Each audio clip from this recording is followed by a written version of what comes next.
非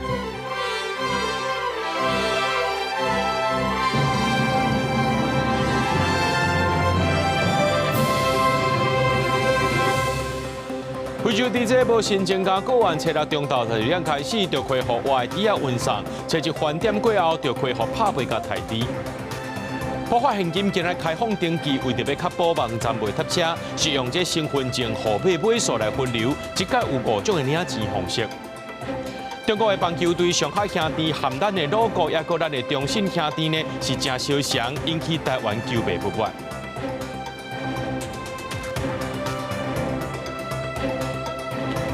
各位观众朋友，大家好，欢迎收看《在初5AM 新闻》，我是嘉豪。讲到咱国内呢，逼出着这非洲地震灾情，政府今日半个月啊，目前有甲这病毒来源确定是讲是对喷来的。那台中市政府也甲这5车案内场5公里以内的东南亚小吃店，列入去客载对象。案内场也完成第3届采检，对方表示讲会赶紧来公布这采检的结果。若讲到逼出着地震这间市场呢，因的喷到底是有主也是无主，目前即马市政府要继续调查。拍开冷冻柜查验猪肉，台中市初5开始将5车汉的市场半径5公里内合法登记17间东南亚小吃店列入稽查对象，也包含巷仔内底或者是无登记的小吃店，要严防非法的喷加做防疫旁旁，先查验的交警业者拢无违规。是否有贩售未经查验或者是来源不明的食品？哈，那么第二个呢，我们会查核猪肉的产地标示跟来源凭证。第3个我们会检查呢，这个餐厅是否符合卫生的规范哈。那么第4个呢，我们会去查核它的厨余是不是能够合法清运哈。有条源头指向喷，针对案例市场自喷的设备进行台中市府公布稽查时间数，地龙讲4月已经开启，暗过地龙后生讲7月18日完的自喷，而且疫情爆发了后，市府进场清消，医院发现有喷伫的设备内底，稽查记录爱进一步查对。另外，案例市场第3摆采检，初5早起10点已经进场执行，中央表示会赶紧公布结果，同时市府也得到检方许可，该地龙别囝登去徛去采检上验。我们感谢检调哈，这个让我们能够将这个人能够带回住处哈，然后我们延续上一次的9个点，再做一个详细的裁剪，然后这个简体呢，在昨天晚上哈已经连夜送到淡水的动保所了。扩大对战范围，中央要求市府提供8月初以后化这场资料。另外，防治措施包含天幕地在内。初7透早，台中太平区地家路发现摄像机，互人通报，因为是非洲地震疫情期间，中央禁止全国地价刷出市的所在。台中市府照动物传染病防治条例，罚主人5到100万。记者综合报道。台中5车这间市场逼出非洲地震了后，政府遂启动15天禁运禁台措施。中央灾情应变中心今日宣布讲，这病毒敢若出现伫咧案例场，无新增加其他个案。初6中昼12点开始呢，就恢复外地运送。若初7饭店就会当恢复拍卖甲抬低，不过有关禁止用喷市地。台中市场爆发非洲地震，中央疫情应变中心启动地价禁运禁台，而且禁止喷市地，佮启动3阶段，每阶段各一个防疫措施。考虑无新增加个案病毒敢若伫案例市场出现，初5宣布禁运禁台令2阶段解封，初6中昼12点开始恢复外地载运，初7饭店恢复拍卖台地，暗过依然禁止喷市地。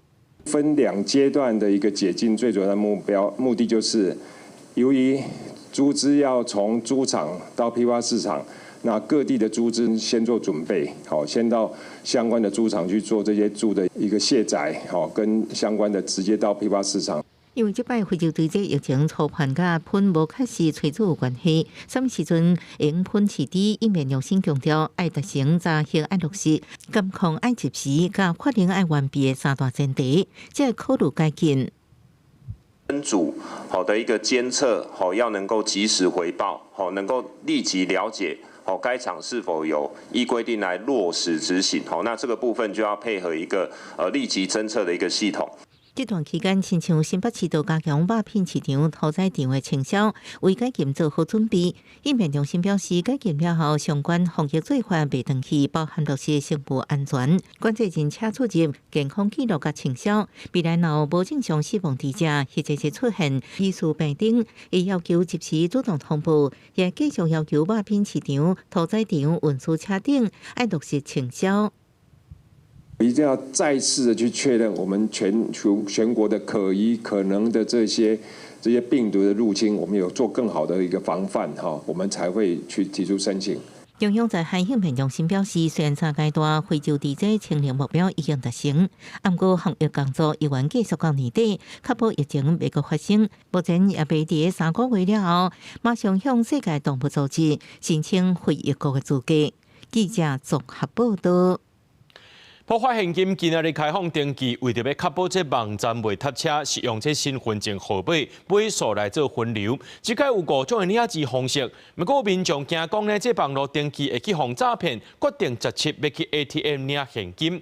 另外，这新北市宣布另外加发5000块，也拿这嘉义市早起机会通过着临时登记，要求市政府爱加发3000块。甲普发现金的网站开开，拍身份证号码、银行口座等等的资料，无到3分钟就完成普发现金1万块登记入销的程序。蛮顺、蛮简单的，就照着做就做完了。登记普发现金采分流的方式，头一天初5敢若开放身份证号码尾20甲1的民众会使登记，到下晡2点已经有超过60万人来登记。财政部增加编款，提早对系统做压力的测试，确保网络袂塞车。书发部在做规划设计都有把它确定了都放大，对。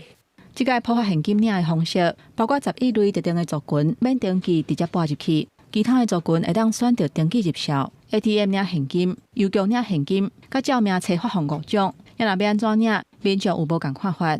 如果要 ATM 里的话，还要到 ATM 去操作，所以网络登记相对方便许多。现在网络上诈骗太多，有时候连接很多，你有时候可能点错，你自己不知道。对，所以还是觉得直接实体到 ATM 去领会比较保险一点。普发1万块以外，嘛有其他的县市按算要计发，亲像嘉义市议会，初5透早就通过临时动议，要阁增加3000块。请市长这边呢，好好评估我今天这样子一个建议。我想以嘉义市政府的财政，我们是绝对允许来这样子普发3000块。我们会带回研议再办理。我想我们会朝这一方向努力去做。嘉义市府答应讲会好好来研究，若嘉义的义德乡因为7月份丹那市风台来霜断了真严重，双10连假就已经成本5000块。梅山乡嘛规划普发3000块，要互民众来纾困。另外，新北市宣布要加分5000块，希望活化类似的市场。经济部嘛在这个时阵推出推广相关的活动，带我家人一起去旅游一下，就是国内的部分，对。是花莲吗？还是去哪里？也可以啊，也可以啊，对啊，因为我配合我们事实上经济部也有一些这个商圈的一些推广活动。登记普发现金时间是真零，财政部提醒民众。普发现金的官方网站干那一个尔，政府袂用简讯、寄批或者是敲电话方式通知领钱也是登记，嘛袂要求都要去转销。呼吁民众若是拄到来路不明的连结，千万唔通点入去，较袂去互骗大耳。记者综合报道。代替宜兰的东澳车头行早起有一个外包工的工人呢，伫咧施工的时阵，去互这25000的高压电电到，规身躯是3度的小烫伤，随送病院抢救，目前无生命危险。代替表示讲，这个工人是拿这长形的金属工具去挖着电车线。代替除了厘清这个事故原因以外，也要了解这包商敢有过失，会依照规定来通报劳工单位。监视器有翕到一台3000型新自强号通过车站，当时月台顶徛一群工人，列车通过了后，电车线煞呛烟，原来是一个工人去电到，其他人员赶紧通报救护车甲送医。颈部、四肢及躯干大面积的烧烫伤，大概2到3度，表面积约40%。那目前博爱医院急诊已经初步的紧急治疗。性感的工人伤势严重，不过也知影人初步治疗了后已经转院。代志发生伫初5早起10点外。宜兰东湖火车站当伫进行月台起较悬的工程，外包人员好亲像无注意到摕长形的工具刷去卡到电车线，去互25000瓦度的高压电电到。县府这边已经收到职灾的通报，那宜兰县政府这边已经转知劳动部治安署，那治安署这边也会就整起事件来去做调查。代替是讲，为了因应新款列车的关度，真侪车站正在进行月台起悬工程，是有无阶段改造工程的部分。东澳车站是已经进入收尾阶段，第一时间除了停工，卖确认厂商是不是有疏失。然后他就拿一个那个刷毛的工具，类似扫把那种东西啦，哈。那是刷毛的工具，然后要把那个月台做刷毛的作业，可能他的工具。太长了，造成跟电车线的感电。台电是讲，目前基础工程的工程部分拢是用外包的，代替是负责铁轨路甲列车的安全维护部分。除了会依照合约要求厂商检讨，若是确认是人员还是时间疏失，也有可能要求赔偿。公司新闻采访报道。如果议员也讲，这台北市某一间特教幼稚园囡仔上校车了后，随去互车顶的教保官拍甲这大腿拢红记记，家长就批评讲，这10外天学校拢唔知影，也无甲这当事人加开，学校的行政呢，这规个制度是螺丝落了。目前教育局已经介入调查，也强调讲，若种有过失，就依法处理。一个读特教幼稚园有高中奖的学生，大腿规个肿起来，还佫有手痕。因为伊去互学校的教保人员为大腿甲扇落，囡仔当去处理了后，心情真歹。最近嘛出现真歹济校车的情形，家长看了真唔甘。老师说明的动手原因，就是因为小朋友在车上翘脚，那所以就打他。小朋友回到家过了30分钟，那个红肿的痕迹还非常明显，所以我不晓得教保员当时的力道是多大，才会有这样子的痕迹。议员讲，10月16日，家长甲囡仔换衫的时阵，发现囡仔的大腿有真明显的手痕。10月27日，伫家长会长的陪同之下，看到监视器的画面，发现伊的囡仔伫上尾一站要落车进前，车顶敢若伊甲教保员，这个真大片的教保员为伊的大腿大力甲扇落，伊的脚全肿起来。中有11天的时间，学校的通报机制失灵，加害者甲受害者嘛无计开。本校于事发隔天因家长会反映而知悉，当日立即进行校安通报，保留影像。事后与影像确认随车人员有不当行为后，立即终止聘雇，维护幼儿权益。学校驳回讲，代志发生了后的隔顿天，就做校安通报，确定这件代志了后，已经甲行为人士透露，嘛甲家长回示咧。台北市教育局讲，已经派人去学校督导，嘛会赶紧调查，只要有疏失，就会依法追究责任，绝对袂甲硬。教育局高度重视，第一时间已立即介入，明确要求学校召开校事会议，启动调查。并已指派督学到校查学校行政处理流程，另检讨随车人员管理 SOP， 全面强化特教学生安全防护。台北市长蒋万安讲，学校若有延前通报，就会依法追究学校的责任。目前已经要求学校爱说明，嘛积极厘清责任，会按规定来处理甲处分。也让外部调查委员嘛拢开始进行调查。记者综合报道。历代性低气压 TD29呢，这气象署预告上紧今仔日就会变做轻度风台凤凰，也那上紧后礼拜开始影响台湾。到时呢，这风台挖的角度就当决定讲敢会来挖进台湾啊。另外呢，这菲律宾中部也受到风台海鸥影响，灾情正严重。受到东北季风的影响，初5北部暂时各凉冷，有落短暂雨，其他的所在是侪云到好天。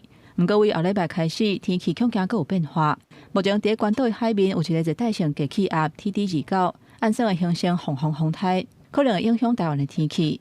下周2及3就会受到这个热带系统是最明显的影响，特别是在北部及东半部迎风面地区要特别留意，雨势就会明显的增加。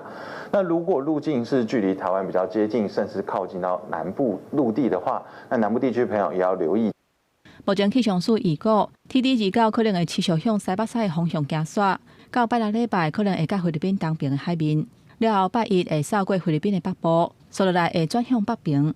若较较早挖的，就会挖进咱台湾东边即时；若较晚挖的，就会扫到台湾的西南部，甚至会直接加对广东的沿海。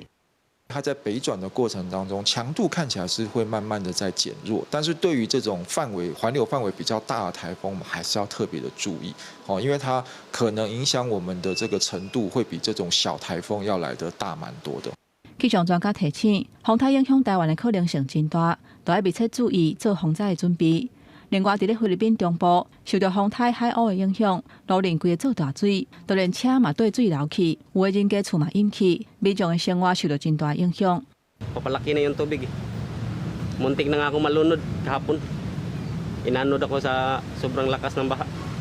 根据外国媒体报道，海鸥风台造成的死亡人数一直在加悬，目前至少有90个人无命，内底包括6个军人。出动时，因搭直升机去南亚高松省执行救援的任务的时阵，飞行机摔落来发生事故。消防省嘛已经宣布进入灾难的状态，有超过34万人暂时安置伫咧疏散中心，民众嘛希望生活会当赶紧恢复正常。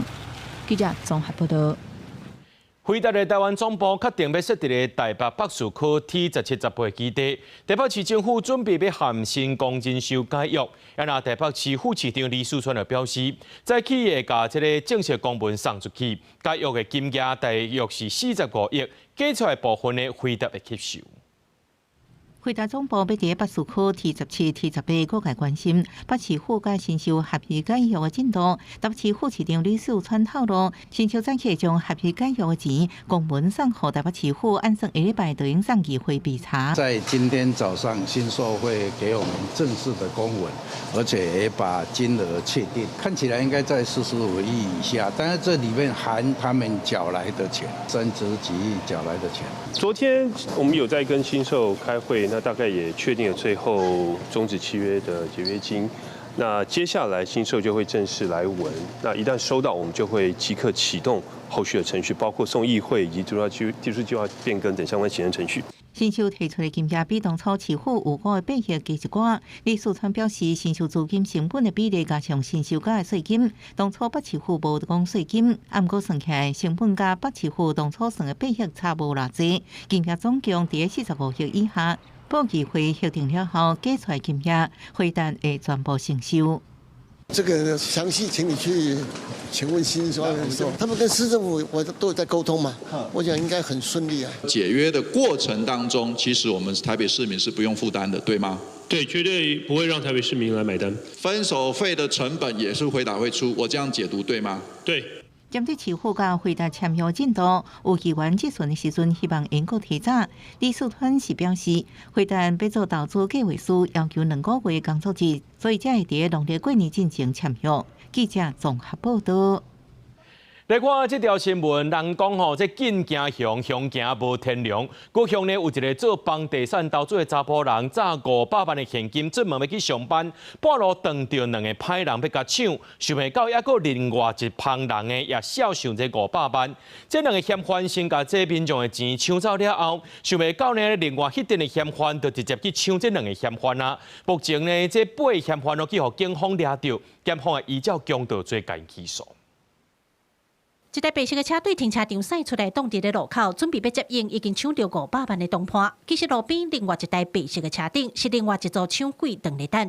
高雄三民区这搭停车场9月初发生抢案，在做房地产投资生业的查甫人，早起用牌影诈500万的现金要去上班，半中途去互姓用的嫌犯抓嫌就水抢劫，500万的现金全部互抢去。红小别换头下班，内底然后400-500万，你还用大规个面。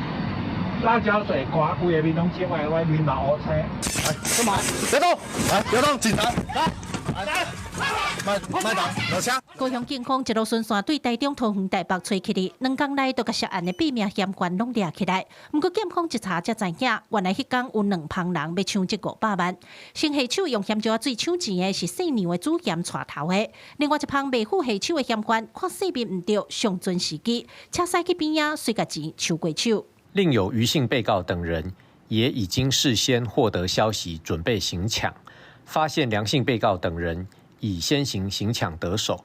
在于梁姓被告等人将上车会合之际，持斧头、西瓜刀等凶器上前强盗得手500万元。检方表示，因为两旁人拢无被交代清楚，为什么知影受害者迄天会诈遐侪钱？除了照强盗罪起诉，向愿意请求8年以上的重刑以外，也继续对查幕后深受污手。记者柯家祖、赵阳、高永昌报道。有民众伫咧面册顶头看到这台南市警察局伫咧找防止诈骗影片的临时演员，一天的薪水有上济4000块。警方接到通报了后，随出面驳回，强调无这款的活动。也让台南市刑警大队呢也扩大追查，呼吁民众真济诈骗的拢是有无共款的手法，就要提高警觉。买手机也是真侪人逐工的日常。即阵伫咧面册社团有人写到台南市警察局要应定临时演员的题材，要来做防诈骗的宣导影片，一讲是2500至4000的工资，伫网络引起讨论。警察局嘛随出面驳回，这是无影无遮的代志。民众嘛讲，网络世界拢是假消息，加减的心惊惊。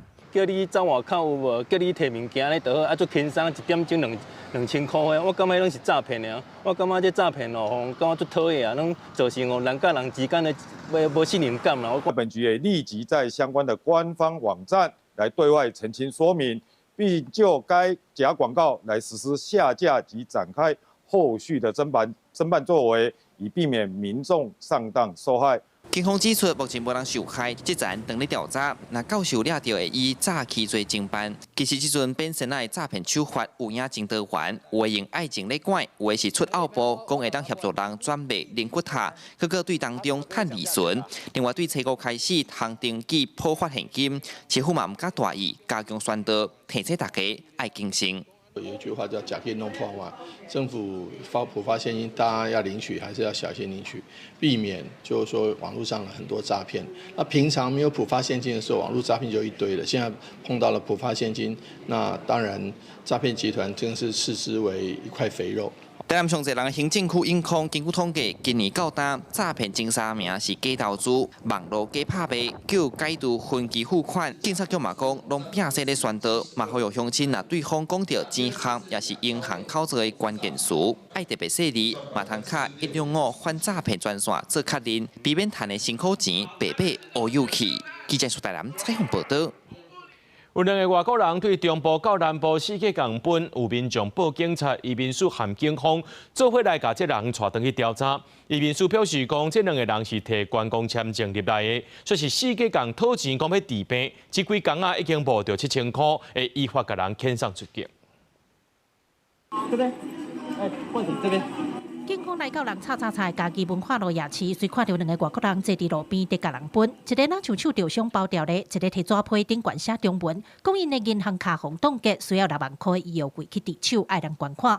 有未少民众关钱，不过后来有民众发觉，这2人是变身啊，一路对台中家己搬到台南，用这款极可怜的方式骗人捐钱。代志曝光了后，有民众感觉实在真可恶。足可恶的代志啊！佫叫外国人骗，哦，佫看好脚好手要少年。因为2个外国人无检查到人，嘛无硬要共讨钱，因此警方敢若甲人赶走，爱金袂使佫共分钱。不过这件代志已经引起移民署的关切。测试这2个外国人话走来高雄走，行甲人分，现场也是有不知情的民众认钱出来捐。警方随通知移民署，甲人带回去调查。会讲中文吗？会听中文吗 ？No Chinese English。经调查，2人推脱募款是为了治疗手臂脱臼。想要筹措医疗费到越南治疗，总计募款所得大约新台币7000元。经查证，此类行为不符合以停留签证入境的许可目的，已违反我国入出国及移民法第29条规定。移民署表示，因一个是罗西亚，一个是白俄罗斯人，来台湾是摕观光签证入境，袂当做甲观光无符合的活动，伫街路甲人分钱的行为已经违法，将会依法甲2人遣送出境。记者林伟霆、柯家祖、邱超阳、高雄长报道。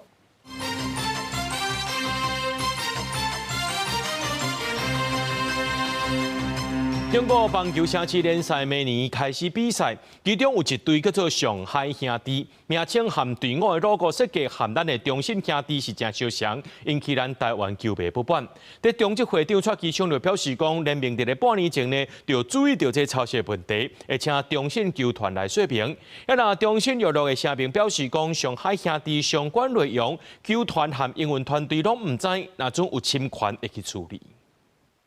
中信兄弟官方面册别转上新查文，有政治老会用要甲主题无关系，因为中国明年开始派中国棒球城市联赛 CPB， 红社上海兄弟由中信集团赞助，名号甲队徽设计甲中信兄弟高度同款，就连宣传图也控制台北一空气。有网友表示想要乒乓，请中信国家毋通污名化，兄弟唱三支，暗过有网友表示，两边头家拢是中信无抄袭的问题，期待两边兄弟对抗赛。从国小开始看到现在，那也经历过所谓的黑象事件。那如果现在棒球事业是可以发展到更好，我给予正面的一个肯定啦。中执会长蔡其昌讲，联盟半年前就注意到好亲像抄袭的问题，而且中信球团说明会向中信球团查询到底他们面对这个问题的态度是什么，然后他们的跟整个所谓这个 logo 很像。然后名称也一样，那他们有什么样的看法？中信娱乐公司表示，网络有关上海兄弟的内容，球团甲营运团队唔知影，若相关侵权会采取必要的措施。佮讲一定是以台湾利益甲球迷是上优先考虑。这长期伫中国推广棒球的大商指出，中国的棒球人口10多年来成长，技术也进步，这拢是台湾棒球界前辈投入的功劳。不过一直拢是欠高水准的比赛。我们所有棒球圈的人都希望大陆也能形成一个好的联盟，然后玩的跟台湾的联盟一起来，然后组成一个更大的一个亚洲的大联盟。中信金行董事长亚洲棒球总会会长高仲良2022年提出亚洲大联盟的想法。有棒球界人士指出 ，CPB 开放规定每一队的大公有球员名比10人较少，是伫中国市场实现的一大步。不过台湾人才甲市场资源恐惊受影响。蔡其昌也伫面册表示，请主管机关注意，若中国介入棒球了后，未来发展甲安怎情形？记者综合报道。伫咧传习会内面呢，拢无讲到台湾议题。外交部长林佳龙今仔表示，这就是美国对台湾支持稳定延续的典型。也若讲到明年 APEC 会议会伫咧中国的深圳举办，中国外交部讲台湾参与的关键就是遵守一中原则。林佳龙强调讲，这中国的附带条件已经违背承诺，台湾会协调理念相远的国家做回来反制。川习会为触及台湾，美方展现对台的支持的稳定延续。经过80分钟的传习会，无讲到台湾。外交部长林佳龙讲，凸显美方对台湾的立场同款，佮声明台湾绝对不是美国谈判条件，是重要的经贸优判。这一次当然没有意外发生，都是因为台美很好的沟通，不可能去把贸易谈判跟台湾去挂钩。那这些我们的战略沟通也有一些效果，在所谓的非红供应链或民主供应链上，其实台美是有很大的一个合作的空间。咱国嘛持续拓展甲欧洲的交流。外媒公布林佳龙9月去欧洲真侪国家访问，当时佫派员密访北约总部，讨论伫国防甲 AI 领域的合作。林佳龙对细节无加讲，敢若表示欧洲专案等全力强化台澳关系。基于当然跟对方国家的默契我们都会就一些讯息的处理那么建立一个共识。那基本上强化对欧洲关系是我们现在外交部的重点。明年 APEC 会伫中国深圳举行。对于中国外交部讲，台湾参加的关键都是要遵守一中原则。林佳龙无法度认同。我们在去年不但是争取到平等参与的所谓中共的一个书面的承诺而是在各国见证之下，如果白纸黑字它都可以违背，那我想我们也会当然会强力的这个捍卫我们的权利。APEC 强调的是共识决，是。我们台湾不同意的话，它很多声明也不能够通过。讲中国的附加条件已经违反承诺。林佳龙讲，台湾会捍卫家己的权利，也会协调理念相远的国家来做反制。美国国务院就表明，支持包含台湾等所有的 APEC 成员，拢应该得到平等完整的参与权。美方会继续敦促中国制定规则，确保参加会议的人的安全。公司新闻采访报道。讲到这几年才发生这行动电源盗火烧案件，根据统计，今年到10月就27件通报案件。经济部标准检验局最近有公告5种，大约有88000粒行动电源有安全的记录，就要回收。目前也增加3大检验规定。就专家提醒讲，民众若在买行动电源的时阵，上好唔通买顶头有插头的，也有组合锂电池这种的。民众伫网卡耍线顶游戏，无想到囥伫边仔无使用的行动电源，先呛白烟，下一秒导火爆炸。行动电源家己小起案件，这几年真侪，引起民众的烦恼。根据统计，112年事故通报11件，去年7件，今年到10月都升悬到27件。因为进口来台湾的行动电源有381万粒，为了加强安全管理，经济部标准检验局加严3大检验规定，包括工程检查、扩大边检抽验，也甲后市场查核。那我们会定期派这个相关的人员到现场去做确认，这个制程是不是符合规定，提高边境抽批的这个比例上面哦。那我们在行动电源这个品项，我们从上个月开始已经提高10倍的这个抽批的这个比例哦。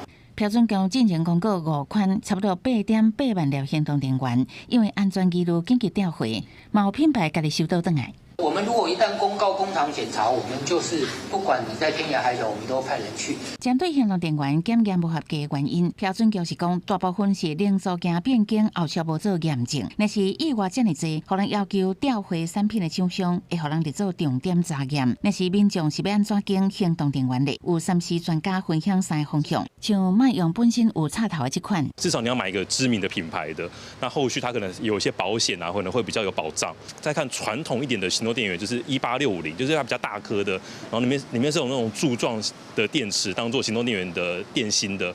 那这种的话，其实相对于稳定一些些。标准局是讲，民众购买时阵应该认明开头的 BSMI 标章，加完整的电源标示。使用时阵避免伫高温高湿的环境，若是出现无正常膨起来，还是破起的情形，爱随换起来。公司新闻采访报道。农业部公布非洲地这禁运禁台这个禁令明仔载解除啊，咱那台中市下晡也启动肉店的消毒作业。咱那讲到这市地协会是赞成医师讲喷袂当市地禁令，希望政府协助大家来转型，呼吁民众伫解封了后继续支持台湾地。防疫人员将每一个单位拢清扫甲真详细。台中市车库气象台公有市场、建国市场47个猪肉摊清洁消毒，迎接非洲地这解封，各地猪肉摊商表示，疫情期间拢停业，市场正稀微，希望赶紧恢复斗志。看中央的政策啦，要讲解禁了，解禁大家支持，大家都有补充了。以前大概6点多人潮就蛮多的，你看现在冷冷清清，对，所以很可怜，大家没饭吃。农业部宣布，初六中到12点解除外地运输限制，初七开始拍卖台地解禁。台中市经发局表示，会密切关注地价波动。台东县库讲一切照中央指示办理。那因为拍卖价一般他们就是进来的猪，然后猪的价格，那要当天的时候，他们会在肉品市场会有那个价码表会出来，所以这个实际的情况要拍卖那天比较能够确定。那基本上我们还是依照中央防疫中心的一个指导的一个日期来配合执行。喷市地禁令一完得咧，中华民国市地协会表示赞成，呼吁喷市地政策赶紧结束。农政单位严限款是不成两倍是配合协助转型。我们养猪界96%以上的人员希望全省全部都进厨余早日落日条款，饲料配方看能不能由我们制造配方，包括我们植物性的蛋白加了会使用。潘仁秋强调，目前全国差不多39万只猪，不过各县市已经做好协调，每日出猪量差不多增加1成半。呼吁消费者解封了，继续支持台湾第三业。记者综合报道。这个非洲猪这个情形呢，中央政府就推出讲病毒真有可能就是这喷无煮过就来饲猪。那环境部长潘启明就表示讲，目前各县市呢，逐工拢加500吨的喷，用烧的只是暂时的做法，未来就要发展做肥料等等，有关需要1-2年的时间来转型。台中的饲猪场出现第一例非洲猪瘟案例，朝野地位继续关心政府的营养作为，像台中市政府。怎么拢甲喷摕去焚化炉烧？李伟就问讲，怎么大部分的县市要起化喷的时阵，拢是摕去烧，处理的量能敢有够？必对于地方在这个厨余生质能源化的努力，中央未来要提供多少资源？每天落差大概全台湾加起来大概是500吨，有些县市没有问题。我举例，像屏东一天40万吨，它内部的处理是没有问题的，但是其他县市都送到屏东去这个厨余去喂猪。那基本上如果那个断掉的话，被各县市处理各个县市的话，其他县市的确量能是不够，只能靠焚烧。台中市案例场的拄济推论，病毒上可能是来自无确实测试过的喷，也发现5车清洁队的喷违规留予无经过思考的死饲猪场。立委问，依法喷只个会当提供予得标的单一厂卖的分量，怎么要拿追究责任？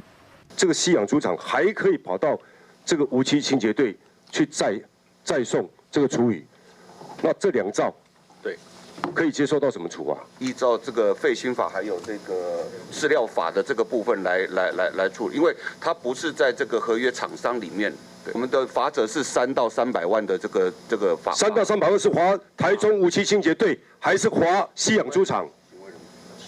行为人。评价评讲，怎么喷的处理上大的麻烦是，餐厅团线这寡事业被喷。有一寡县市只敢有法度勉强达到平衡，有一寡县市也是无法度完全处理。怎么喷用烧的是救急的方式，那长期也是会配合农业部用喷饲猪的政策。记者综合报道。宜兰南方澳进安宫有一尊用600公斤黄金打造的玄乌妈祖，这妈祖的身躯顶的玄乌珠宝黄金拢去互贼仔剥了了。庙方表示，讲这损失大约是2000多万，警方先由封锁线暂停参拜。今次去画面因看到这10个人全身包安为南方澳进安宫大殿后边，到黄金玄乌妈祖身上进前，用加刀将顶悬的玄乌黄金配饰提走。后来因为缺乏保全警报，惊甲赶紧逃走。庙方警员发现贼头好像是半暝12点外，为庙后边的山路跳到这后边顶悬，告爬一米庙的2楼，破坏插座头了后，进入大殿内底偷摕，为哪也被人看到伊的手印。会做生气的吗？生气。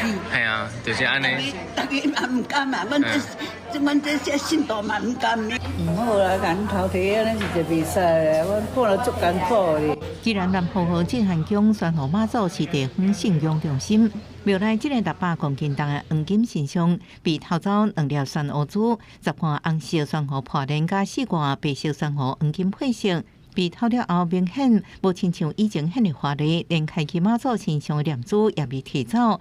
庙方粗估损失达到2000多万，这毋是第一摆被偷。庙方怨叹曾保全也无啥物路用。这也是呼吁讲，咱这切节，你若有苦衷，你就紧来甲妈祖你也提出来，因为这你真正歹消。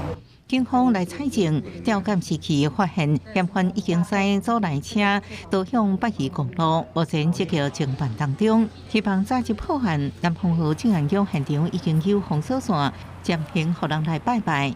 记者综合报道。中华溪澳的进福宫明年1月要做招，最近村民收到庙方的通知，讲要收丁口钱，一个人是500块，也若占卜的普渡1道3000。有民众认为讲无应该用这强制方式，也认为讲这信仰开放，影响是在人随意的。中华溪澳的民众最近收到这张黄色的通知单，心内不安，讲有影喊呱呱。强制是较强，别这无意思也袂使强制的啦。好像尴尬起来，这款有点像收保护费的感觉。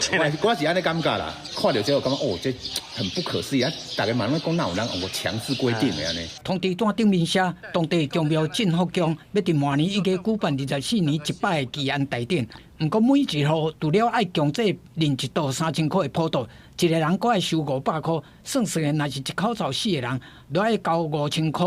民众讲，虽然祈安大典是地方的老礼拜大代志，不过用强制来规定爱配合，实在是伤过无合理。意思就歹去啊！你爱写用A参加，对，因为算经费不足，用A参加。其中这应该是有啥物误会我相信讲咱这进福宫一定会尊重无共款的声音。进福宫是中华溪澳的信仰中心，是在地出名的宫庙。主神是雷神大帝，庙方解说讲，即个因为要办祈安大典，有心金额无够通支应活动的开销，所以需要信众来支持。嘛会伫后礼拜召开里面大会决定最后的金额。一定不够的啦，一定爱个委员会摕钱出来斗3工。这不是建乐宫的代志，这是路主甲头家决定的。那如果公庙强制的从你口袋把钱拿走，可能构成强制罪。如果公庙里面的人跟你讲说，因为你不缴钱，领导会死了了，这时候可能会构成公然侮辱罪。律师讲，这张通知单并无真正的强制力，民众会当卖插伊。也若是中庙真正有强制的行为，就会牵涉到违法。记者综合报道。天气开始伫咧反冷啊，真侪人开钱食姜母鸭、羊肉炉，说是有人连一领破面照皮，安怎夹就夹袂收。这台北的家护中心呢，透过拜访，发现有真侪弱势家庭需要面皮，所以就发起无面照皮活动，希望透过众人来发挥爱心，互这家庭会当温暖过冬。天气愈来愈寒，真侪人面皮已经摕出来夹，一人一领皮才夹会烧，这对一般的家庭来讲是真事上的代志。也毋过对经济弱势家庭来讲，算是毋敢孝顺的代志。亲像小聪因母仔囝就是3个人公家夹一领皮。妈妈讲，见拜寒天来，2个囡仔拢会抢皮，而且皮已经夹真侪年啊，已经结规球嘛夹袂烧。囡仔人小小的愿望就是希望有一领属于家己的面皮。因为很冷嘛，就是一起抢棉被。可是现在真的是棉被就是因为抢来抢去啊，然后有时候会踢被子啊，就是成了一坨一坨的。对他们来说，就是有时候这一个洞里面，就是觉得风很大的时候，就吹起来就很躲在一起，然后就跟我挤。我们家这个会跟我挤在一起。台北家护中心表示，因过去有针对家庭需求无过电火、厨仔这物件，即个无批是因为发现因服务的家庭真侪拢有批无够夹的情形，有的大人是家己衫穿较济咧，批互囡仔夹，所以希望透过各界发挥爱心，互这个家庭一寡温暖。即届阮还阁有4项的缺口，希望讲阮到12月7号，大家会使想到讲寒天的时阵有一个棉被，一定是真温暖的代志，所以希望大家想过。来观看，互阮会使紧甲棉被无够，啊，这棉被夹起来吼会特别温暖，因为伊毋是加身体的温暖尔，伊心内嘛感觉足温暖的。今年是台北家护60周年，除了募批，嘛有办展览，透过义卖来募款，希望互民众了解家护中心过去的成果和未来的目标，鼓励更加侪人来甲家护支持。记者陈心彤、曾俊佑台北报道。文化部对去年开始推动台语家庭计划，有真侪丰富活动，确实有一寡呢，这台语比例无达到公告的标准。赵民众也讲呢，这苗栗后人图书馆讲故事培训课程，这台语比例敢若1%就失望的。文化部表示讲，伫咧国家语言所谓主管网的台语活动，这台语比例上无爱60%，若做有领补助，确实无符合规定，会成辅导，若无改善，补助就靠钱。为着要加强台语的传承甲使用，2024年文化部的培育台语家庭计划起稿，不过虽然出现一寡状况，像顶一日桃园市文化局请布袋戏团演出，互民众批评欠缺台语意识和台语比例上低。最近苗栗后人伫图书馆也互民众指出，在讲故事培训的课程，台语比例敢若1%，民众表示真失望，嘛讲这毋是头一届，捌甲图书馆反映过，嘛是无改善。讲阮参加过的是，台语戏剧营，伊是定50%。老师会当讲到95%，啊，台语故事培训伊是定60%，实际上就是全华语，嘿，就是安尼落差。目前苗栗县在做台语家庭计划的主管单位是文管局，因表示针对活动无够周知的部分，未来会照文化部的规定来落实。其实就是那个文化部怎么规定我们就怎么做啊。日后举办类似语言相关课程的时候，师资啊、课程的安排，还有语言使用的比例呢，我们会更加的严谨。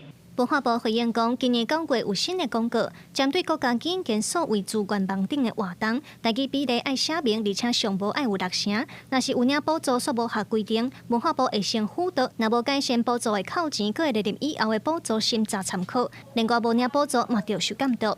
有台语团体表示，推广台语袂当因为惊人听无，就唔去要求，若无永远无法度创造台语环境。这种烦恼咱拢会当理解，但是问题就是，咱就是爱去突破这个独尊华语、全华语的这种氛围。未来不管是什么款的演出、什么款的活动，会当落实迄个正面的台语形象，甲较完整的台语比例。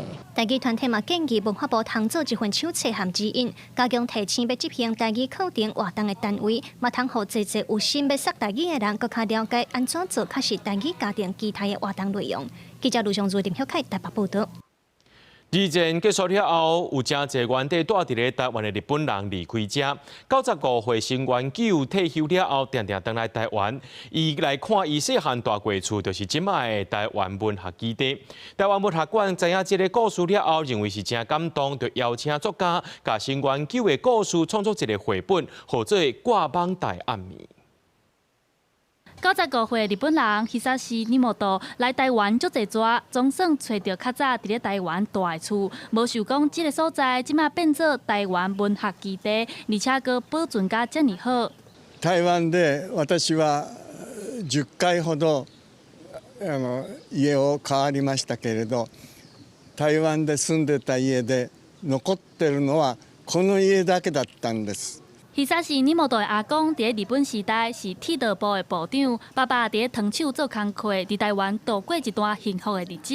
不过伫伊初中的时，拄着二战，规家伙仔就安尼包啊款款的回去日本。台湾一直是伊心内上深的基地。台湾文学馆听到伊的故事，感觉真感动，也请作家宝宝把伊的故事画做绘本，挂网台暗暝。为什么叫做挂网台暗暝咧？因为网台是台湾网通较济才会挂。伊讲伊日本战败，伊转去到日本了后，明明就无网啊，毋过细汉时囡仔是养成的这习惯，互伊感觉定定都爱挂网台，伊才困会落眠。因为爸爸是糖厂的员工。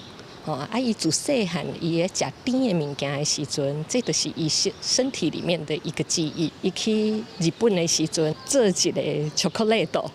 会开发像香菇那样子的巧克力。糖对Hisashi Nimoto来讲是台湾的味，也是甜蜜的记忆。这本台语绘本是有写册，对写话和录音拢是宝宝一手包办，就是希望用台语来讲述伊咱台湾的故事。记者陈阿选、王志光台北报道。咱来看国际新闻，讲到这东南亚国家波克联邦，伫咧台湾时间初5早起3点多，因为第3大城都朱拉传出着火灾，地点是一间老人安养中心，上无有10几行动无方便的老大人死亡，含20人轻重伤，这导火原因还阁爱调查。伫暗暝也会当看到烧甲真猛的火为大楼的7楼冲出来，火分嘛分甲规栋安养中心拢是。这是波士尼亚赫塞哥维纳联邦伫东部的全国第3大城图兹拉。除了第一时间赶到现场的消防队紧急灌救，想要控制火势，还佫有偌济警消甲医护人员协助安养中心内的老人撤离。根据当地媒体报道，差不多有20人受伤，除了部分老人，还佫有参加救灾甲协助撤离的警消医护人员。现场看到的人是讲，火烧到的5楼至7楼，拢是住行动无方便的老人，可能是这场火灾造成死伤的原因。Su popucali 301, ja sam treći sprat. I počelo je nešto ruši se tamo, ja sam odmah recepciju zvala, nisam mogla dobiti. Međutim, pogledala sam na prozore, dozgor idu sve ovako velike rske, već padaju. 代志发生了后，波赫联邦政府高层拢对死者表达哀悼。图兹拉当地的医学中心是讲，挖落来暗过送医治疗的患者当中，包含几落个有一氧化碳中毒的现象，其中3人送入去加护病房。若是火灾发生的原因，警方表示，等确定火拍花、火场安全了后，才会当进行详细调查。公司新闻4家人编译。带观众朋友做伙来看明仔载天气。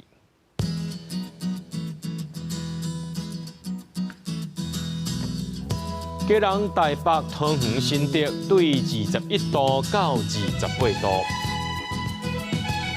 苗栗、台中、彰化、南投、云林对21度到31度；嘉义、台南、高雄、屏东对24度到32度；宜兰、花莲、台东对21度到29度。天后金门马祖对19度到26度，还有未来3天的气象。